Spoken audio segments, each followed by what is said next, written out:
You can imagine the debate in this European Parliament, as you've just said, has shifted quite dramatically from a few months ago. I was just thinking myself, I am at the moment chairing the plenary session on the Fit for 55, and as soon as I entered the room myself, I said, if we did not have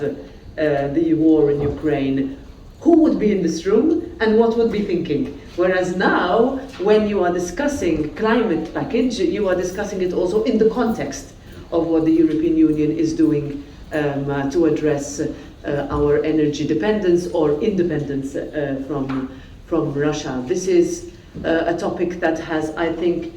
catapulted us into a situation where we have to go faster, we need to invest more in renewables, and I say this because there are big differences between different member states, different targets that can be reached, that can't be reached by in some member states. We have consumers who are telling us, please, these decisions have to make sure that we are not the ones shouldering them, and in a way, also a big difference to what has happened since the past, whereas before you'd have the political leaders that take the decisions in Brussels, in the European Council, then they come home and they tell you, by the way, we decided this.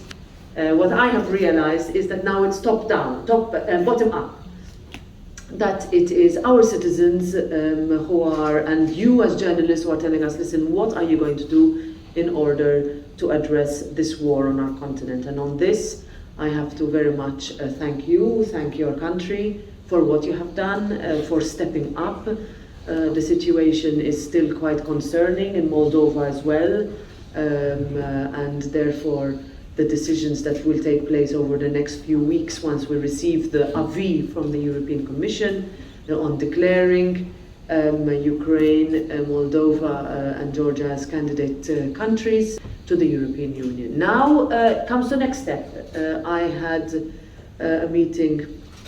with the Romanian Prime Minister last week, and there I was asked to listen, for Romania, Schengen accession remains a priority. And I can tell you, when I joined this parliament in 2013, I had spent 10 years in the council, and since the accession of Romania to the European Union,